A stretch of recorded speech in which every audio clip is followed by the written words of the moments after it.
Class کیسے ہیں آپ سب؟ جیسے کہ آپ کو پتہ ہم نے کل اپنا ٹاپک اسٹارٹ کیا تھا صلح حدیبیہ. اس میں ہم نے پس منظر اسباب اور شرائط دیکھی تھی. آج ہم اسے آگے سے نیکسٹ کنٹینیو کریں گے. پس منظر اسباب میں جب حضرت یہ بتایا تھا پیچھے جو آپ ساری باتیں تھی اس کے بعد اس میں کہا گیا تھا کہ حضرت عثمان جیسے بنو امیہ کے خاندان میں سے قریش میں حضرت عثمان کی بہت عزت کرتے تھے اور احترام کرتے تھے. نبی پاک صلی اللہ علیہ وسلم نے حضرت عثمان کو کفار کے پاس لے کے آپ جائیں ان سے عمرے کی اجازت دے کے ہیں. جیسے حضرت عثمان کے لیے کہ مکہ کے پاس جاتے ہیں تو انہوں نے حضرت عثمان کے لیے کہا کہ آپ تو عمرہ کر سکتے ہیں لیکن نہ حضرت محمد صلی اللہ علیہ وسلم عمرہ کر سکتے ہیں اور نہ ہی ان کے ساتھ عمرہ کر سکتے ہیں. اس بات پر حضرت عثمان کے لیے رضامند نہیں ہوئے تو قریش مکہ نے آپ کو قید کر لیا. اب جب آپ صلی اللہ علیہ وسلم صحابہ کرام حضرت عثمان غنی کا انتظار کر رہے تھے ادھر افواہ یہ پہنچ جاتی ہے کہ حضرت عثمان غنی کو شہید کر دیا گیا ہے. اب جیسے یہ افواہ پہنچتی ہے تو آپ حضرت محمد صلی اللہ علیہ وسلم فرماتے ہیں کہ اگر انہوں نے حضرت عثمان غنی کو شہید کر دیا تو ہم ان کا نمائندہ قتل کر دیں گے. اس وقت سارے صحابہ کرام نے ان کی بیعت کی جسے بیعت الرضوان کہا جاتا ہے.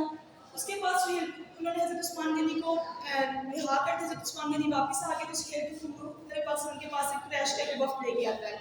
جیسے وہ وفد لے کے آتا ہے حضرت محمد صلی اللہ علیہ وسلم علی سے کہتے ہیں کہ آپ وفد کو تحریر کریں. حضرت علی وفد کو تحریر کرنا شروع کرتے تھے. حضرت علی کہتے ہیں بسم اللہ الرحمن الرحیم جس پر شہر بن کندو بہت اعتراض کرتا ہے تو نبی پاک نے فرمایا کہ بسم اللہ الرحمن الرحیم کی جگہ بسمک اللہم پڑھ لیجیے.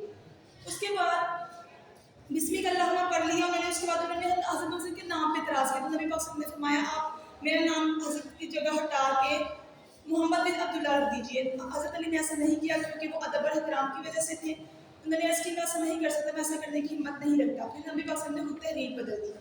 اس کے بعد حضرت ابو جندل تھے وہ جو حضرت ابو جندل تھے انہوں نے اسلام قبول کیا. وہ سہیل بن عمرو کے بیٹے تھے. جیسا کہ مہدی میں تحریر کا تھا کل کی شرائط میں آپ کو بتایا گیا تھا کہ کوئی بھی کفار کا آدمی آئے گا اپنے باپ یا دادا کی اجازت کے بغیر تو مسلمان اسے واپس بھیجیں گے. حضرت ابو جندل نبی پاک ان کے پاس آئے اور انہیں کہا کہ مجھے پناہ دے دیجیے. آپ نے فرمایا ابو جندل تم صبر کرو, اللہ تمہیں اور تمہارے جیسے مسلمانوں کو اس کا صلہ ضرور دے گا.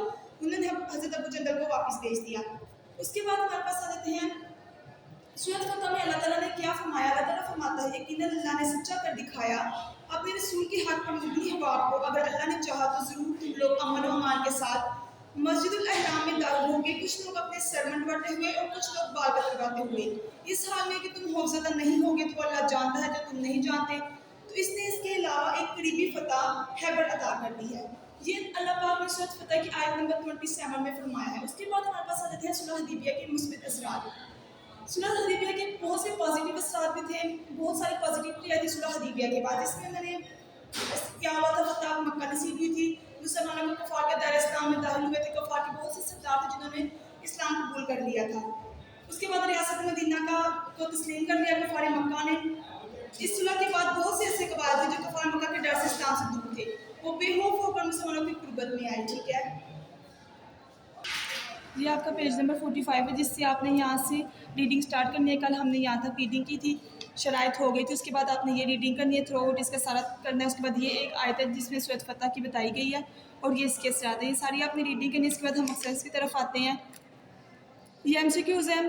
مقام حدیبیہ مکہ مکرمہ کی سرحد پر واقع ہے. کہاں واقع ہے؟ مغرب کی جانب. مسلمانوں کے قافلے میں تھے. 1400 افراد تھے. مسلمانوں نے عمرے کے لیے احرام باندھے ذوالحلیفہ کے مقام پر.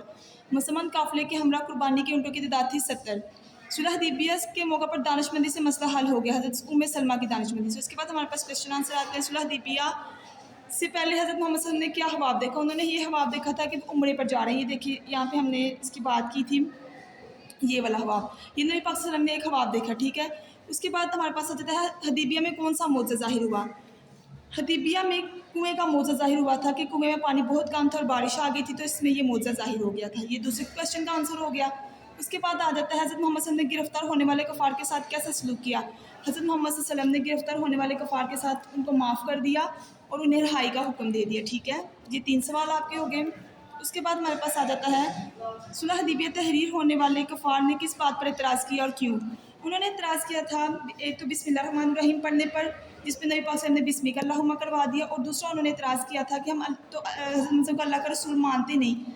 جیسے ہم نہیں مانتے تو وہ اپنے والد کا نام لکھیں گے اور اپنا نام لکھیں گے, تو جس میں حضرت محمد صلی اللہ علیہ وسلم نے خود محمد ابن عبداللہ لکھ دیا تھا. ٹھیک ہے, اس کے بعد ہمارے پاس اینڈ والا سوال آ جاتا ہے حضرت محمد صلی اللہ علیہ وسلم نے مہدی کی پاسداری کی مثال کیسے کام فرمائی.